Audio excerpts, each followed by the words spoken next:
Are you satisfied with your understanding of sustainability? If you are not, imagine a journey together, a pluralistic one, with academia, innovators, startups, NGOs, all looking for solutions to the greatest challenge of our time. My name is Samuele Tini, and this is the Sustainability Journey. Welcome to this new episode. Today we are discussing a new form of organization, B Corps. Have you ever heard about it? No? Today we have a guest who is an expert about it, Nathan Stack. Welcome, Nathan. It is a pleasure to having you, Nathan. Yeah, absolutely. A pleasure to be here. Always happy to talk B Corps. B Corp is my passion, and it is something that is raising and is becoming more and more a way to transform the mainstream paradigm of capitalism. But who is Nathan? Because we have just introduced you like a B Corp expert, but I'm sure, how do you reach there, and which is your journey in the sustainability as becoming a sustainability expert? Somebody referred to me the other day as Mr. B Corp in Georgia, and I was like, okay, I guess.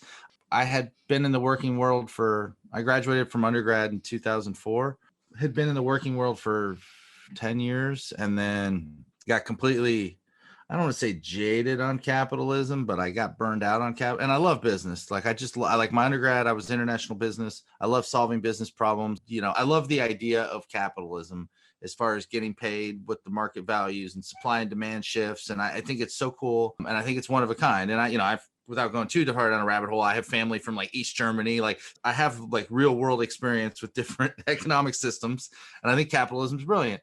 I started to discover that there were a lot of shady parts about capitalism without regulation, the Friedman school of thinking, the freshwater economic school of thinking that deregulate everything, no rules, just let capitalism do its thing. That is just a disaster. And I saw it in my own career. I got laid off twice in 1 year. The first one was just it happened. Our office closed. The second one was them shaving 70 grand off of their payroll, and dumping all of my work on somebody else. And I had a friend that still worked at a company I used to work for. So I went back to work for them, and I was in their car sales division. And I just remember sitting down with these people who've saved money and they're trying to buy their first car or whatever, and trying to get them excited about a 17% interest rate, on a 2-year-old car. And it's a 17% interest rate on a 6 or 7 year term, where I'm like, you won't pay this thing off before it's dead. It won't even be running anymore. And you're just this is how I'm supposed to make my money. I didn't feel good about that. I took another job. That one was complete disaster. And all of a sudden I'd gone from 2 jobs in 10 years to 4 jobs in 18 months. And I just decided to pivot and get an MBA.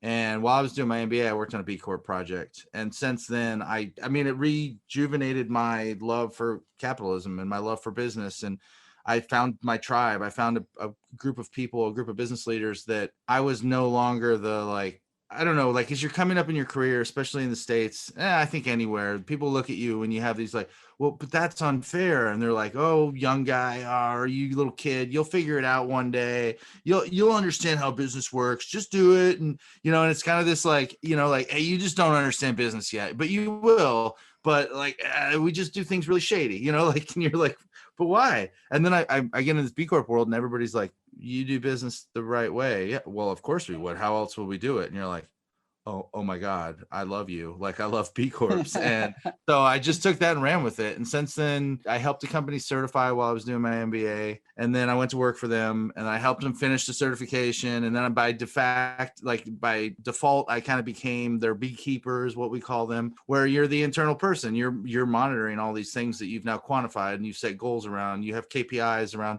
diversity, equity, and inclusion. You have goals around your carbon footprint. You have goals around all these things of, how many, women do we have in leadership? And so you become the person that's tracking all these things. So in that process, I kind of figured I should become an expert in it. So I started talking to everybody and I network really hard. And I just want to pick people's brains. And through that, all of a sudden people start looking at you like, hey, do you want to run this? Do you want to do this? And then, I'm looking around the state of Georgia and we don't have a B Local chapter. And I'm like, I guess I'll start B Local Georgia.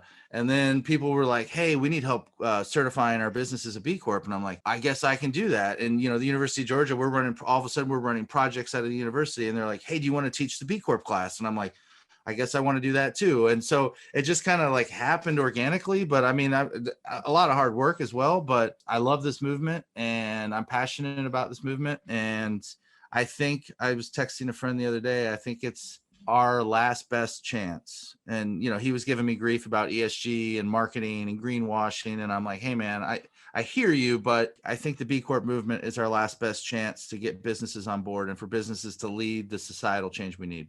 That is wonderful, Nathan. I think this is such an inspiring story. From all the journey to become an expert, and now we are teaching at the university, B Corp. So it's really now you have become the man in Georgia about B Corps. I loved what you just said. This is our last best chance. What is B Corp? Can you summarize from your expertise? It's still a relatively new concept and many people are not familiar with it. B Corps are for-profit corporations certified in doing good. There's a ton of organizations and a lot of them are very good. They mean well, they do well, their members mean well, they do well, but Conscious Capitalism comes to mind. We're a member of that. And I literally just put on an event with Conscious Capitalism. And B Corps, though, are certified. That's the only difference. Like we're a member of a bunch of organizations and nobody's ever sent me an email or picked up the phone and said like, hey, prove it. Pledge 1%, prove it. Show us your numbers from last year. Did you hit 1% of revenue? I mean, they might email us when there's like a new marketing logo to use, but they're really easy to enter. And I think people they look good on your website. And so people join, but there's also no real verification process versus B Corps, which you go through the B impact assessment. And again, I didn't mean to I'm not trying to talk bad about any of these organizations. We're members. I'm friendly with a lot of them. And I've honestly, we've collaborated on a bunch of things, but the difference is, so with B Corps, the difference is you have to go through an assessment and you have to go through an assessment with 5 sections. So the sections are corporate governance, workers, community, environmental, and then your customers. So they're going through like corporate governance, for example, is all about transparency. How transparent are you? Do you have an annual impact report? What do you share in your annual impact report? What do you share internally with your employees? What do you share externally with your stakeholders? All of those, do you have are you a public benefit corporation? Do you have an amended articles of incorporation that put stakeholders in front of shareholders? Workers section will have everything on benefits, on like pay multiplier. What's the pay multiplier for highest to lowest? And literally you have to give B Lab here's our employee roster. Here's, birth dates. Here's, if you track these things, birth dates, genders, underrepresented minority status, like, pay per hour, like all these different things. Because you have to prove like, here's our CEO and here's what he makes. And here's our, our lowest paid employee, here's what they make. And, again, you have to show it. Community section is a lot of, obviously, community volunteer efforts, pro bono work. And again, you're giving them your revenue and then you're showing them that we did, 1,300 hours at whatever our, for us, we do consulting. So, 1,300 hours at X dollars per hour equals boom, divided by our revenue. And that was 1.8%. So they're really going to verify everything. Community also has a lot of diversity, equity, and inclusion. So everything from underrepresented minorities, people of color, women, LGBTQ, and even age diversity too. So that you get points for under 24 and over 55, that, what percentage of your workforce. You get into the environmental section, there's a lot of obviously questions about like scope 1, scope 2, scope 3, greenhouse gas emissions. For us, we don't have a supply chain, but this year was kind of our big year where we're like, we can still offset what we're doing. And again, we can go down that rabbit hole, but we have to start somewhere. And for us, it was carbon offsets, but we're actually tracking all of our travel this year, salespeople, everything, rental cars, Ubers, flights. We're tracking all of that this year. So again, it's not perfect, but corporate travel is not going away. So let's do something about it. And then the last section is customers. So like, how do you use data that you collect? Do you have a public facing policy on your website? The assessment, I don't want to say it's designed to not be easy, but it's not easy. Like there's a high barrier. And when you see that B Corp logo, that this company has gone through it. Like it is, again, I help companies do this with my consultancy. I help companies do this with students as part of my B Corp class. The process is fairly tedious. I don't want to say painful because it's very rewarding, but it's the gold standard of corporate social responsibility because of that, because you can't fake it. There's nobody that's certified as a B Corp because they were like really interested in greenwashing.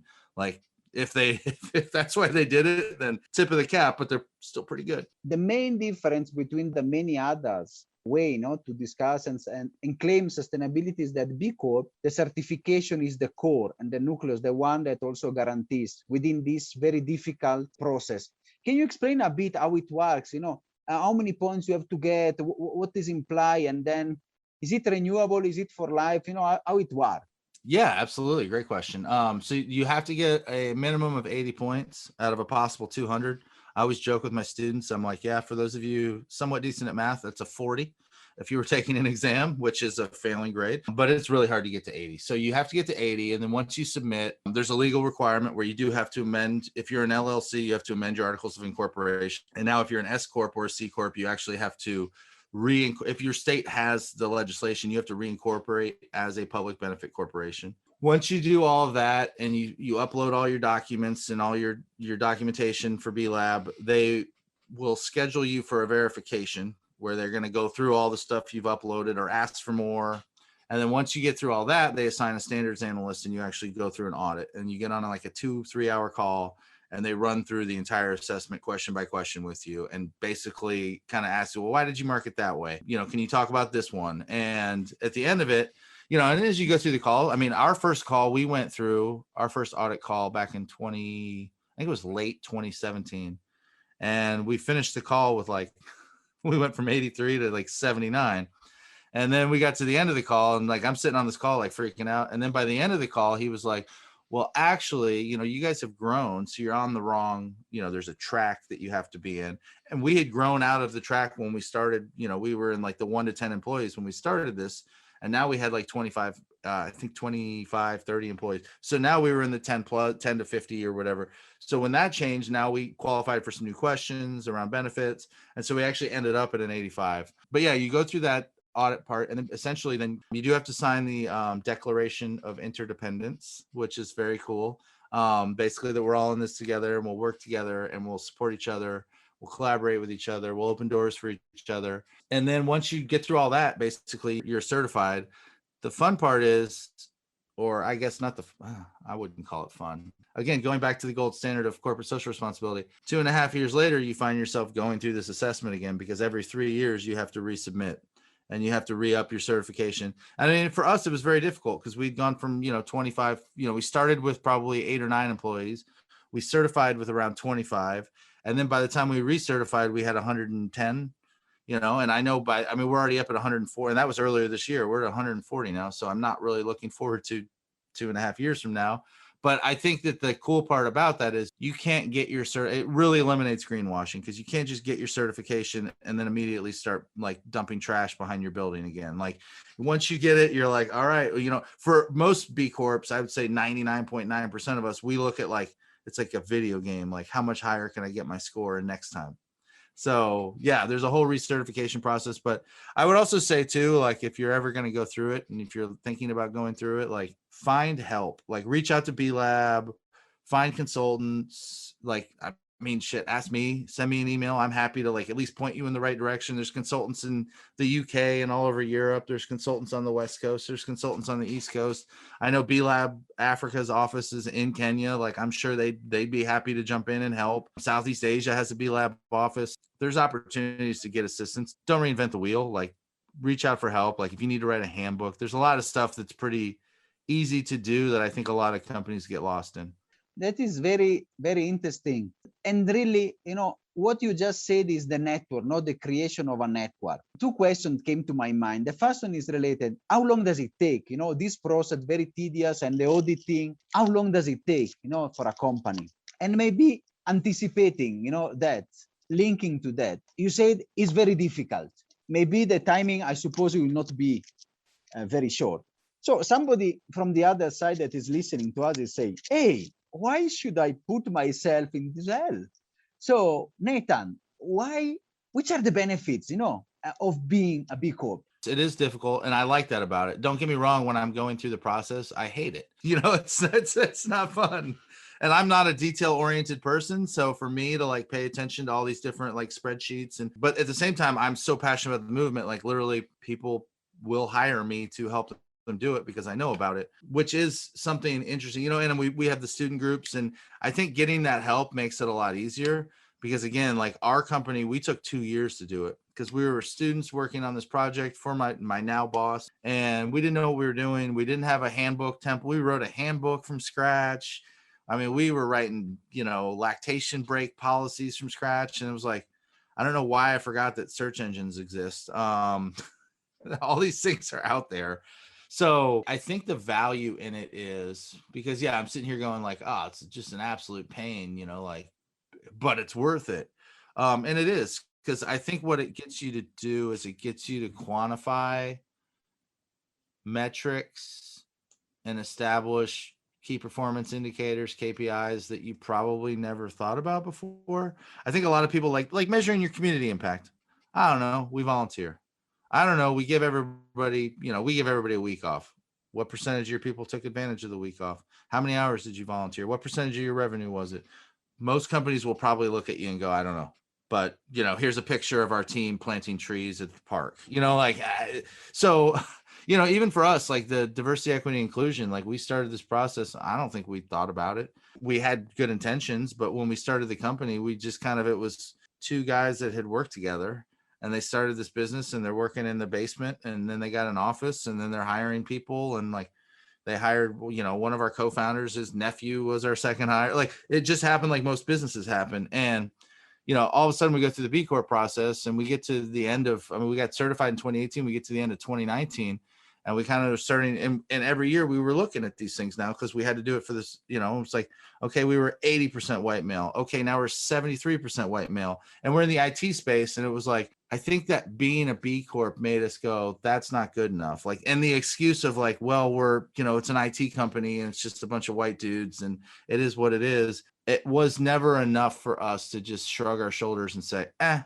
like we committed to being a part of this movement. We committed to being a really good corporate citizen. So if we're going to put this logo on our door and on our website, like, let's figure out the diversity piece and let's set goals. You know, I always say, you know, you can't go 500 miles if you don't go 5 miles and then 10 miles. And so I think once you start putting numbers around these and the B impact assessment is brilliant at forcing you to take things and look at them. Like, I don't know, how many pro bono hours did we do? What percentage of revenue was it? What percentage of our promotions last year went to women? What, you know, like all these different things that you're like, I don't know, I guess we were trying to think about making sure we had women in the pool and that we were giving them a fair shot, but like, no, now this is what we do.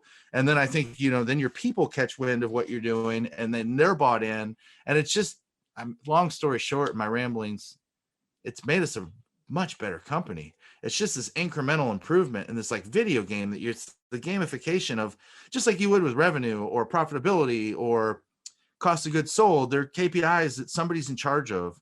And for most companies, there's somebody like me who I'm in charge of those numbers. And when I sit down with our CEO, it's not like, you know, that volunteer time off costs us a lot of money. It's more like, hey, let's get 75% of the company to take it this year. There's your goal. And I'm like, okay. So then I get to come up with a strategy to get more people to volunteer. So the process, while it's painful, will make you an incredibly attractive company to work for, an attractive company to do business with, and a company that you can be proud to either work for, or if you're the CEO or on the executive team, to be in charge of and to have your name associated with. So, and for us, it was a foundation. It was just a brilliant foundation to build. Again, we're up to, I think we're at 145, 150 employees right now. So it's been, I mean, that foundation is solid on our business and it provides us our CEO described it as guardrails for corporate decision-making. And I thought that was brilliant. You summarized the guardrail for corporate strategies for corporate making. This is like, now it's become your beacons. Where do you follow that path? So it's really amazing. And you hinted, I wanted to ask, you hinted at some of the transformational parts. So, can you give us maybe in a brief your case study, your example, yourself, because you can see you're talking with passion, and people that talks with passion are the one that believes what they're doing. Your case and your company, how maybe if you can go a bit deeper, how this B Corp and what was the transformational journey? You hinted some numbers, 2 guys in a basement and now 140 in just a couple of years. So that is amazing. So, can you give us a bit of a brief of your case? We started with 8 employees. Our CEO knew early on that this is what he wanted. Like, he and his wife were doing research and like, how do we build a company? Because he was from a consulting background. She was vice president for a large corporation. Like, if we're going to start something, like, let's start something that's special. Let's start something that people want to work for. Let's start something that people can be proud to work for. And honestly, for them, it was like, let's start something that, like, this is kind of their legacy. This is kind of that, I would probably their final step in their careers, just wanting to build something the right way and do it early.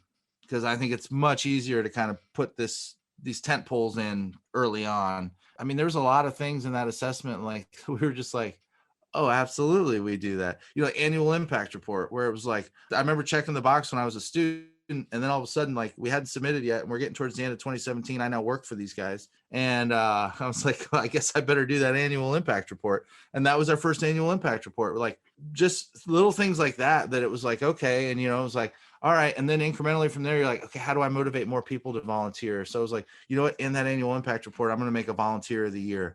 Like, and we're going to give a gold and a silver and a bronze and highlight these people. And then, and out of that, it continues to grow to now where it's like, okay, for employer branding, to get people to want to work for us, how do I highlight these stories? How do I highlight our people and how awesome they are? How do I highlight the freedom our boss gives us to go volunteer or even volunteer on a Saturday and take Friday off, and all the awesome things that we've grown. Again, I use the term video game, but it's fun for me because this is all the business strategy that I love. I do one-on-ones with all of our employees. Like, hey, what can we do better? I do a survey every year. I do pulse surveys throughout the year. And I mean, you mentioned my passion, but I think that's probably my biggest asset at Ad Victoriam, is that I come across as genuine about these things. And it's not everybody knows there's a dollar amount attributed to retention. Everybody knows there's a dollar amount attributed to like marketing, but like, we're doing these things for the right reason, and then good things come along with them.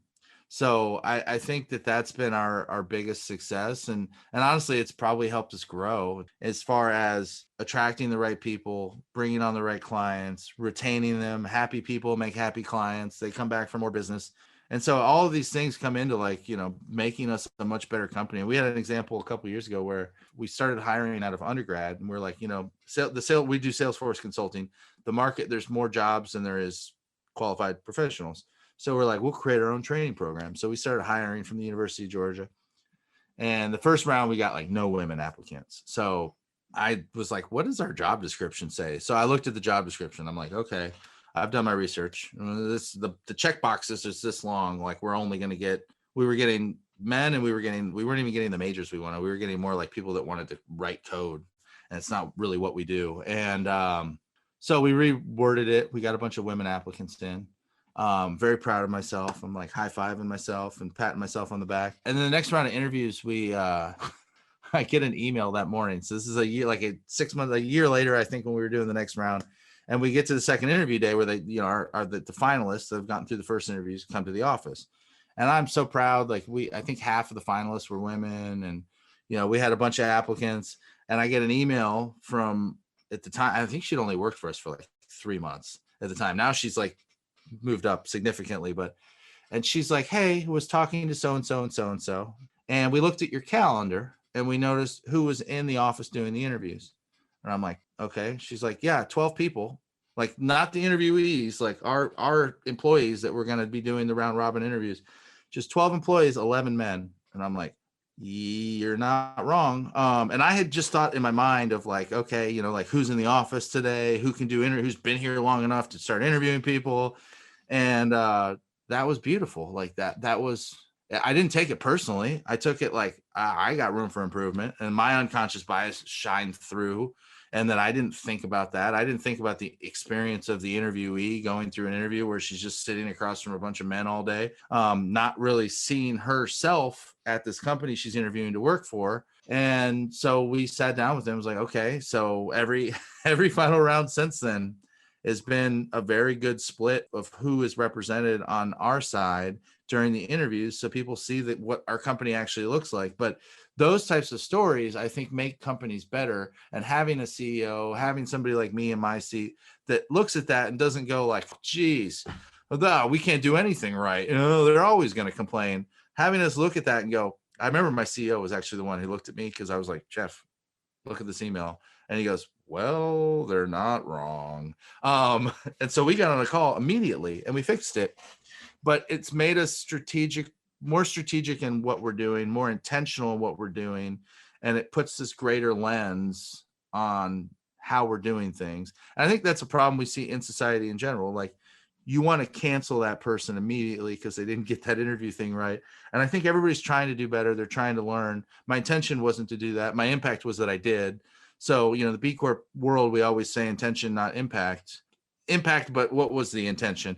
And so I think allowing people some space to improve and to learn and to do better, I think that's all the journey that we're all on. And I think that's the beauty of the B Corp movement is none of us are perfect. We're all just trying to do better and to build better businesses and to create better jobs, and creating that space to like do some reflection, improve, learn from each other, collaborate with each other, and just be better is what it's all about.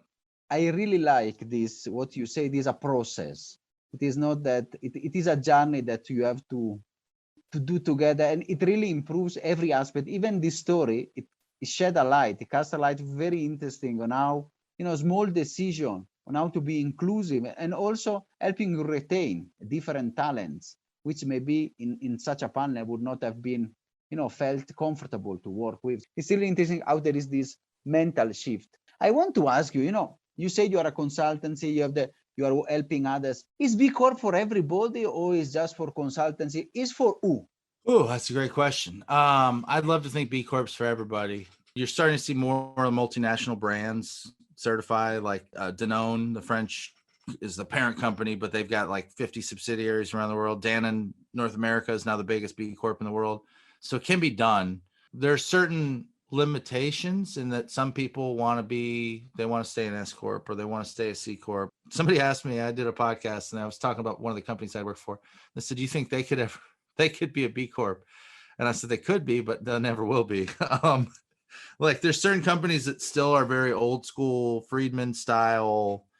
It's all about shareholder value and that's all we care about. And, and I mean, that same company has had their corporate CEO down in Brazil go to jail for price fixing. It's had their North American CEO go to jail for collusion. Like those people are still out there. I think part of it is customers, consumers, employees have to do more due diligence and sniff those out. I know what products they make because I worked for them. I know what's on the shelves at the grocery store that comes from them. I don't buy them. I refuse to buy them. I wish all our big supermarkets wouldn't purchase from them. I wish that they would go out of business and somebody else that wanted to come in and do things ethically could then purchase that company. But I do think it's something that every company should use. Even if they don't certify, they should use the tool and start quantifying things. I think using that tool, like even if you're not going to certify, I think that the actual process of certification the journey makes you better and it keeps your eye on the ball. Like you could go through this process and kind of like forget, 6 months, 12 months later, business gets hectic. We've scaled and we've done, 0 to 100. And I feel like every day is a 0 to 100 exercise as you grow a company. And it's made us keep our focus on these things that we said we cared about. And that to me is why I think people should do it. But even if you can't do it, if you go through the process, I don't think it's going to make you worse. I think it's at least going to help you think about things differently. So, is it for everybody? I don't know. But is the tool free and should you use it? It's going to make your team better, especially from the C-suite perspective. I think it's going to open your eyes to how you're doing business, how you're like, it's just kind of one of those like, oh, this is what good companies are graded on. Oh, we're not that, when we had some of those eye-opening moments, like, with some of our like just demographics, like we're not that good of a company. We think we are, but like once you have to put, pen to paper, you're like, we have a lot of room to get better. So everybody should jump on the free tool that is actually a free tool and start thinking. Even if you are not going to the journey, at least as you said, it will help you, focus or refocus your objectives for a better world. And I can see, really from your example, you are eating the triple bottom line. You're eating very well because you are doing a lot for the planet. You're doing a lot for the people and your community which are involved.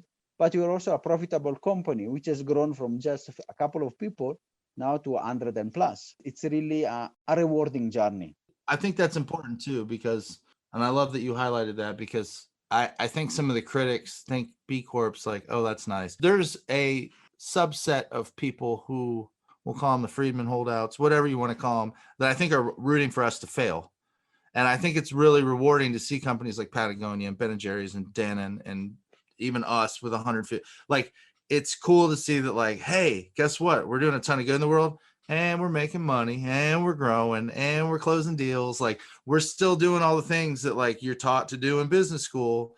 We're just doing it within the constraints of, like, not stepping on people, not being shady, not being unethical to get to where we want to go. Like, that's the cool part. Like, hey, we're winning, and we did it with a really nice little rule book, and, you know, we do it with our values and our ethics and our mission, and it can be done. We're not like some like tree hugging for profit or nonprofit that like isn't worried about money, and we all make beans. I get paid really well, our people get paid really well. Like, we're doing fine. We just do it. We do it in a way that makes us sleep well at night. Nobody last year took a pay cut. Nobody last year we didn't lay anybody off. We didn't do furloughs. We didn't do any of that last year. We just decided last year we weren't going to make much money. We were going to keep our team together. We were going to do what was right for everybody. So I think that's the cool part, is like, when I hear that, I'm like, yeah, that's right. We are doing all these awesome things, and we're profitable. So yeah, it's fun. That you highlight a great point. I think that is the strength of the B Corp movement. And especially coming from the not-profit world, sometimes you have seen like the freaks, the tree-hugging people, you know, but you're not taken seriously.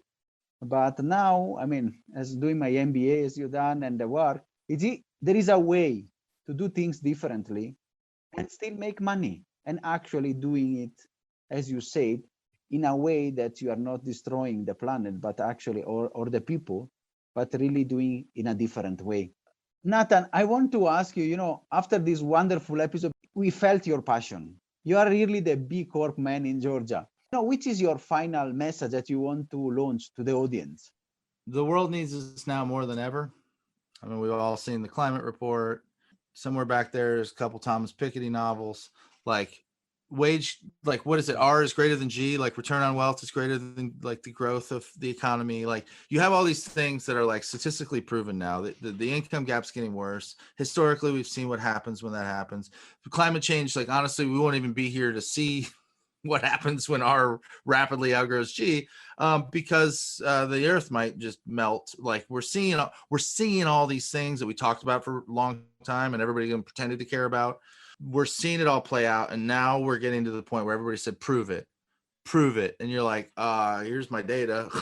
Like, and you're seeing all this research. Like, so the time is now, and while everybody might not have I realize I'm very blessed, lucky to have the opportunity I got out of my MBA program to get a job that allows me to just do this with so much purpose and so much passion. Not everybody's going to get that opportunity, but like, you still have power. You're an employee, you're a customer. Like, B Corps love to say, vote with your wallet, like, vote every day. Like, you have a freaking computer in your hand, like, do some research. There's also, by the way, shameless plug, Ecosia is a wonderful search engine. They plant trees every time you do a search, and they're a B Corp. So Ecosia, and do some research and figure out, like, do I want to spend my money with this brand? Are they full of BS? Are they pretending to care about the environment so that I'll spend my money with them? Like, be a discerning customer. And then when you're going to work, and I realize that, like, you know, sometimes you have to take a job. I get that.